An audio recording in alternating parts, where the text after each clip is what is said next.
মানে আকীদার বিষয়টা গায়েব হওয়ার কারণে নবী রাসূলরাও কিন্তু তার উম্মতের পক্ষে বিশেষ সাক্ষী দিবে না, সরাসরি কোরআন এই কথা বলছে। কাজে আমি অনুরোধ করবো আপনাদের কাছে যে আপনারা হঠাৎ করে কথায় কথায় একটা মানুষকে ওই লোকটার আকীদা খারাপ, অমুকের আকীদা ভালো না, অমুক দলের আকীদা খারাপ, তো এই কথাটা বলার কি অধিকার আপনার আমার আছে বলেন? আমরা তো গায়েব জানি না যে তারা অন্তরে আসলে কী ধরনের বিশ্বাসী অন্তরে পোষণ করে, কী ধরনের বিশ্বাসী অন্তরে লালন করে, এটা তো আমরা কেউ জানি না। কাজে আমরা কী করে বলি যে ওই লোকটার আকীদা খারাপ? অমুক দলের আকীদা সম্পর্কে জানিয়ে দেখেন, আকীদা সম্পর্কে জানার কি আছে বলেন? সকল দলের মধ্যেই ত্রুটি বিচ্যুতি আছে, কেউ বলতে পারবে না যে আমি অন্ধকার মুক্ত, যেহেতু আল্লাহ কোরআন স্পষ্টভাবে বলে দিয়েছেন আল্লাহ ওয়ালিয়ুল্লাযিনা আমানু ইউখরিজুহুম মিনাল যুলুমাতি ইলান নূর। আল্লাহ মুসলমানদের অভিভাবক, তিনি তাদেরকে অন্ধকার থেকে আলোর দিকে নিয়ে আসেন।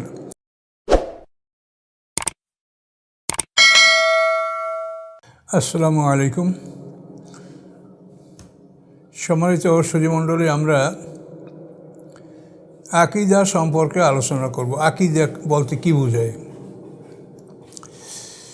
সম্মানিত সুধী, আকদুন শব্দের অর্থ বন্ধন। তো এর থেকে আকীদা অর্থাৎ আমাদের আল্লাহর সাথে বান্দার যে একটা বন্ধনের মধ্যে আবদ্ধ, আকীদা বলতে সেটাই বোঝায়। সেটা হচ্ছে আমরা যে আমাদের কালেমায়ে তাইয়্যিব লা ইলাহা ইল্লাল্লাহ, এই কালেমার মাধ্যমে আমরা আল্লাহর সাথে একটা চুক্তিতে আবদ্ধ হই। এই চুক্তিটাকে আপনি বেচা কিনা বলতে পারেন। আল্লাহ কোরআনে এটা ফাস্তাবশিরু বিবাইকুমুল্লাযী বায়ায়তুম বিহি, তো এটা একটা বেচা কিনা। যেহেতু আমরা আমাদের এই কালেমার মাধ্যমে আমাদের জীবন এবং সম্পদ আল্লাহর কাছে জান্নাতের বিনিময়ে বিক্রি করে দিয়েছি, এবং আল্লাহ বলছেন যে আমি এটা কিনেছি তোমাদের থেকে। আল্লাহর সাথে এই সম্পর্কটা হচ্ছে আমাদের আকীদা।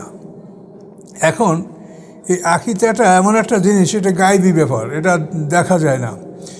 এটা বোঝার জন্য আমরা কোরআন পাক থেকে কিছু আয়াত আমরা নিচ্ছি ইনশাআল্লাহ। দেখেন, আউযু বিল্লাহি মিনাশ শাইতানির রাজিম, বিসমিল্লাহির রহমানির রহিম।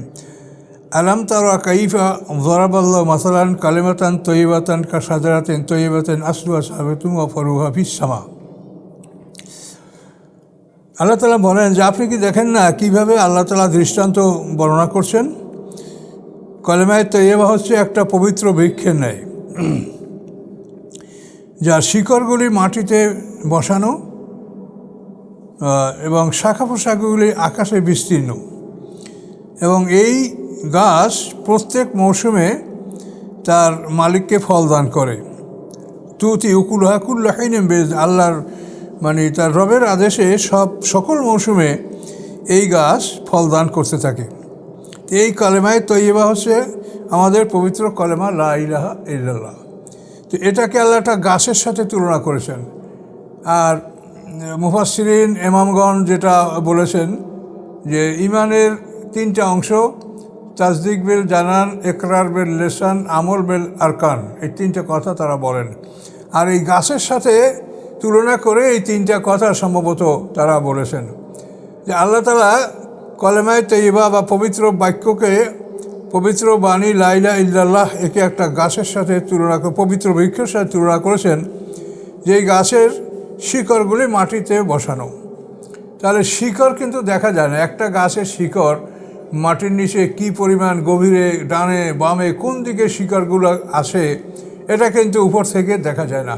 ঠিক এইভাবে কলেমার যে প্রথম অংশটা, অর্থাৎ আমাদের ইমানের যে প্রথম অংশটা তাসদিক বিল জানান, এটা কিন্তু দেখা যায় না, অন্তরে বিশ্বাস। তো গাছের শিকড় যেমন দেখা যায় না, অন্তরে বিশ্বাসটাও সেই রকম দেখা যায় না। এই শিকড়ের পরে আসে কাণ্ড। এই কাণ্ডটা হচ্ছে যে আমরা মুখে এই পবিত্র বাণী আমরা উচ্চারণ করে ঘোষণা করব যে আমি আল্লাহর সাথে বন্ধনে আবদ্ধ হয়েছি, বেচা কিনায় আমি অংশগ্রহণ করেছি এবং আমার জীবন সম্পত্তি আল্লাহর কাছে আমি বিক্রি করে দিয়েছি। এইটার ঘোষণাপত্র হলো যে শিকড়ের উপরে যে কাণ্ড। এরপরে শাখা প্রশাখা হচ্ছে এই ঘোষণার পরে আমাদের আমল, যে আমরা আল্লাহর যাবতীয় আদেশ এবং নিষেধগুলি আমরা পালন করব। এই তিনটে অংশ, তাসদিক বিল জানান, ইকরার বিল লিসান, আমল বিল আরকান। তো এই কালেমাটা বোঝার জন্য আল্লাহ তাআলা একটা গাছের দৃষ্টান্ত দিয়েছেন। এখান থেকেই বোঝা যায় যে গাছের শিকড় সম্পর্কে যেমন উপর থেকে কেউই বুঝতে পারবে না, কাজে কালেমা তৈয়বার ব্যাপারটাও যে আল্লাহর সাথে আমাদের বন্ধনটা কতখানি ঠিক, এটা কিন্তু বাইরে থেকে বোঝা যায় না। অনেক মানুষ লেবাসে পোশাকে দেখা যায় যে সম্পূর্ণ একজন মুসলমান সুন্দর, কিন্তু তার আকীদাগত দিক থেকে মানে তার আল্লাহর প্রতি বিশ্বাসের দিক থেকে আমরা বাহ্যিকভাবে কতগুলো জিনিস দেখতে পাই যে সে আল্লাহর হুকুম মানে না। সে সারাদিন নামাজ পড়ে, মসজিদে থাকে, তাহাজ্জুদ নামাজ পড়ে, কিন্তু তার ছেলে নাই মেয়ে আসে। এই সম্পত্তি বন্টন করার সময় সে চিন্তা করছে যে এখন তো আমার মেয়েরা একাধিক মেয়ে থাকলে 3 ভাগের 2 ভাগ পাবে, আর একটা মেয়ে থাকলে অর্ধেক পাবে। কাজে আমার সম্পত্তি তো আমার ইন্তেকালের পরে এটা আমাদের ভাতিজা, ভাই ছেলে, ছোটো ভাই বা অন্যরা পাবে। কাজে এটা আমি হতে দিব না। আমি সব সম্পত্তিটা আমার নিজের মেয়েকে আমি রেজিস্ট্রি করে দিয়ে দিচ্ছি, আমি সম্পত্তির মালিক, আমি এটা মেয়েকে দিয়ে দিলাম। এখন এই রকমের মানে ইবাদত বন্দিগিকারী মানুষ, এরা কিন্তু ইমানের ক্ষেত্রে দেখা যাবে যে ফেল করেছে। তার কারণ আল্লাহর যে হুকুম মানে না, আল্লাহর যে বিধান মানে না, সে তো আল্লাহর উপর আত্মসমর্পণ করে নাই। কাজে এই জন্য আত্মসমর্পণের ব্যাপারটা বা আল্লাহর সাথে সম্পর্ক স্থাপন করার ব্যাপারটা, এটা কিন্তু বাইরের থেকে বোঝা যায় না, এটা ভিতরের ব্যাপার। তাসদিক বিল জানান। কাজে এই জন্য কেউ আকীদা সম্পর্কে যদি দাবি করে যে অমুকের আকীদা ভালো, অমুকের আকীদা খারাপ, এটা হবে গায়েবের উপরে হস্তক্ষেপ। যেহেতু গায়েব আল্লাহ ছাড়া কেউ জানে না, লা ইয়ালামু মান ফিস সামাওয়াতি ওয়াল আরদিল গায়বা ইল্লাল্লাহ, আকাশ পৃথিবীতে যার অবস্থান করে আল্লাহ ছাড়া কেউ গায়েব জানে না। কাজে আপনি যদি কারো আকীদা সম্পর্কে বলেন যে অমুকের আকীদা খারাপ, তাহলে আপনি গায়েবের ভিতরে গায়েব জানার ব্যাপারে আপনি হস্তক্ষেপ করলেন। মনে হয় যে আপনি গায়েব জানেন যে তার আকীদা ভালো না। এই জন্য আকীদা সম্পর্কে মন্তব্য করাটা এটা যুক্তিসঙ্গত কিনা সেটা আপনারা কোরআন থেকে বিবেচনা করেন। আকীদা সম্পর্কে দেখেন, কোরআন থেকে আপনাদেরকে বলছি, সূরা মায়েদার 109 নম্বর আয়াত, আল্লাহ বলেন, আউযু বিল্লাহি মিনাশ শাইতানির রাজিম, ইয়াউমা ইয়াজমাউল্লাহু রাসূলা ফায়াকুলু মাযা উজিবতুম। আল্লাহ তাআলা সমস্ত রসুলদেরকে একত্রিত করবেন, করে তাদেরকে জিজ্ঞাসা করবেন যে তোমরা কি জবাব পেয়েছো, তোমরা যে আমার পক্ষ থেকে দাওয়াত নিয়ে গেছিলে জবাবটা কি পেয়েছো? তখন রসুলরা বলবেন, ক্বালু লা ইলমা লানা, আমাদের কোনো জ্ঞান নাই, ইন্নাকা আনতাল আল্লামুল গুয়ুব, নিশ্চয়ই আপনি গায়েব সম্পর্কে অবহিত। এই রাসূলরা তার উম্মতের ঈমান সম্পর্কে সাক্ষী দিবে না। কেন দিবে না? যে ঈমান তার উম্মতরা তো ঈমান প্রকাশ করেছে, কিন্তু আসলে অন্তরে তার বিশ্বাস ছিল কিনা বা অন্তরে তার কোনো ত্রুটি ছিল কিনা, এটা তো পয়গম্বররা জানেন না। এই জন্য পয়গম্বররাও কিন্তু তার উম্মতের সাক্ষী হবেন না, ঈমানের সাক্ষী হবেন না। তারা বলবেন কি, ক্বালু লা ইলমা লানা ইন্নাকা আনতাল আল্লামুল গুয়ুব, যে আমাদের ব্যাপারে কোনো জ্ঞান নাই, আপনি গায়েবের জ্ঞানের অধিকারী একমাত্র আপনি। আর নবীরা উম্মতের চাইতে, নবীদের চাই উম্মত এবং নবী এর মধ্যে যে সম্পর্ক, পৃথিবীতে এর চাইতে ঘনিষ্ঠ কোনো সম্পর্ক নাই।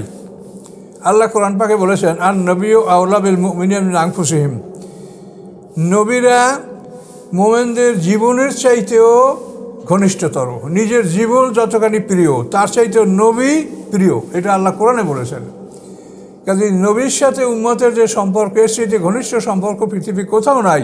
কিন্তু সেই নবীরা হাসরের ময়দানে উম্মতের পক্ষে সাক্ষী দিবে না। তারা বলবে কি, ক্বালু লা ইলমা লানা ইন্নাকা আনতাল আল্লামুল গুয়ুব, যে আমাদের কোনো জ্ঞান নাই, আপনি গায়েব সম্পর্কে জানেন। কাজে আমরা কি জবাব পেয়েছি, আমাদের উম্মতরা কি জবাব দিয়েছে, আল্লাহ এটা আপনি ছাড়া এটা আমরা কিছুই বলতে পারব। তাহলে এখন দেখেন যে এই মানে আকীদার বিষয়টা গায়েব হওয়ার কারণে নবী রাসূলরাও কিন্তু তার উম্মতের পক্ষে বিশেষ সাক্ষী দিবে না, সরাসরি কোরআন এই কথা বলছে। কাজে আমি অনুরোধ করবো আপনাদের কাছে যে আপনারা হঠাৎ করে কথায় কথায় একটা মানুষকে, ওই লোকটার আকীদা খারাপ, অমুকের আকীদা ভালো না, অমুক দলের আকীদা খারাপ, তো এই কথাটা বলার কি অধিকার আপনার আমার আছে বলেন? আমরা তো গায়েব জানি না যে তার অন্তরে আসলে কী ধরনের বিশ্বাসী অন্তরে পোষণ করে, কী ধরনের বিশ্বাসী অন্তরে লালন করে, এটা তো আমরা কেউ জানি না। কাজে আমরা কী করে বলি যে ওই লোকটার আকীদা খারাপ? কাজেই এই ব্যাপারে আমাদের সতর্ক থাকতে হবে যে আমরা এই গায়েবের বিষয়গুলির মধ্যে হস্তক্ষেপ করলে আমাদের ঈমান যাবে। তো এজন্য আমাদের সতর্ক হতে হবে যে কোনো একটা দল বা কোনো একটা জাতির বা কোনো এক ব্যক্তির আকীদা সম্পর্কে আপনাদের মতামত ব্যক্ত করা বা আকীদা সম্পর্কে কিছু বলা ভালো মন্দ, এটা আমি আশা করি যে, এবং আমি কোরআন থেকে আপনাকে বলছি যে এটা বলার কিন্তু অধিকার আমাদের নাই। কেননা তার কারণ এই বিষয়টা হলো সম্পূর্ণ গায়েবের বিষয়।